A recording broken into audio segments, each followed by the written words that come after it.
we actually are, global citizens. Like, we feel for other people in other places. Backpacking and helping other people is, I think, my ideal idea of a travel experience. I also thought that it was a really great opportunity to get down to Central America and see what life in Guatemala was like. Alternative spring break is pretty self-explanatory. It's alternative to the options that we have for spring break. What we're doing is we're volunteering for a week instead of spending the week at a resort. And it's a chance for everybody on campus to meet together with similar interests for international development and travel together and put education to practice. In 1976, Habitat International was started in the States. That same year in Guatemala, there was an enormous earthquake on February 4th, and the need was still being felt in 1979, so Habitat decided to start its first office internationally, and so they came here. We've now built 25,000 houses. We just celebrated that in November. We're really excited, and so our goal is to get to 50,000 by 2012. I was desperate to get away from my computer and actually use my hands to do something, because this is my 6th year of university, and after a while you start getting a little disillusioned with the academic world and you want to get out into the real world and use your body to help somebody else and not just appear sitting in front of the computer.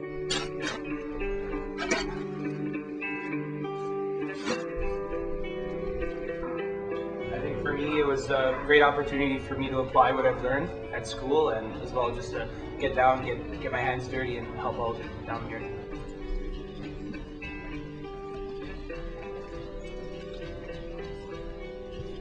I think it's just another great opportunity for Ryerson students to see the world and experience new things, because it's one thing to read a textbook and it's another thing to live it.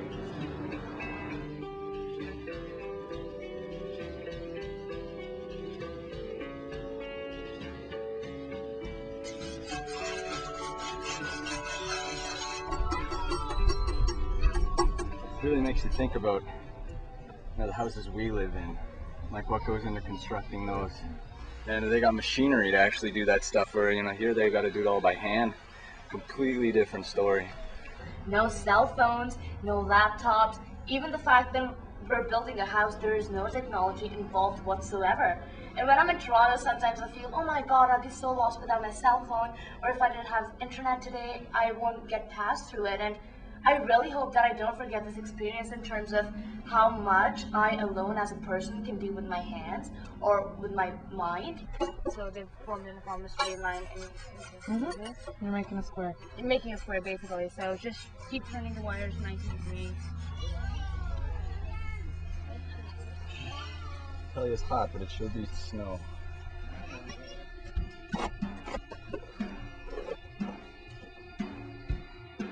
All the materials that we're using, all the ways that we're making the materials is very simple, but it doesn't require like a cement mixer. We're mixing cement right there. We're lifting boulders, but we're not using any trucks to do it. We're using our hands. And there's so much satisfaction from it. For some reason, being able to be there with your hands and doing that, you just come away tired and completely fulfilled.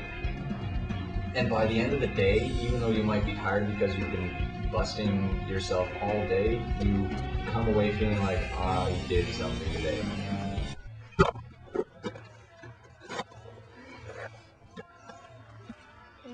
Terminad. I'm here in Rio, Guatemala with Habitat for Humanity and Alternative Spring Break Project for Ryerson. This is our 4th day at the Build and we have another half day to go. And this is what we've accomplished so far. When we came here, all there was the foundation, and then we got the stands and the bricks and the sand, and that's my thoughts, but let's go around and ask everyone else what they feel about the build. Well, I just learned how to lay the bricks down, and the mason does it really fast, and yesterday Justina and I took about 30 minutes to do 3 blocks, so to do it today and actually put it down properly, it felt really satisfying. It felt really good to be able to do it, just kind of go whoosh, and then the 2 Spanish ladies, or Guatemalan ladies over there, were laughing at me when I screwed up, so that was kind of hurt. You find it so funny, don't you?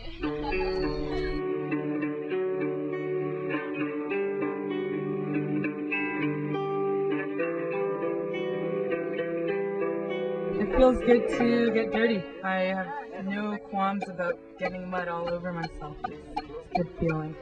And when you take a break, what's that one thing that pushes you to get up and start building again? Boredom.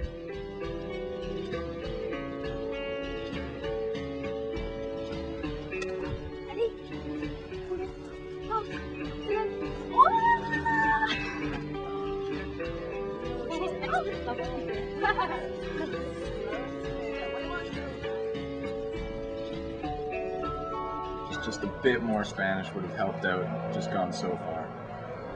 Communicating with people is so paramount to understanding who they are and explaining who you are, and so I would definitely say just take even a couple classes and get some of the basic phrases, because that really helps break down the barriers between people. Agua? Master agua? Sí. More one, yeah? And the other thing I wanted to add was there was a wish list that went out, and I kind of wish that it was stressed more that we bring tools, because and this happened not only on our work site but on other work sites as well, there wasn't enough tools for everybody to get involved and help out, and they were willing and ready and able to do so because there weren't enough tools. We start the process once we get the water in. Do you have another shovel? I think that's it. That's all we have here right now, these two.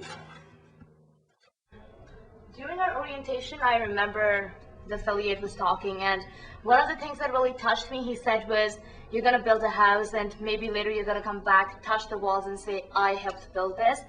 Today, almost all of our walls were at least 6 bricks high, and I actually touched it and I was like, I built this. I know what he meant.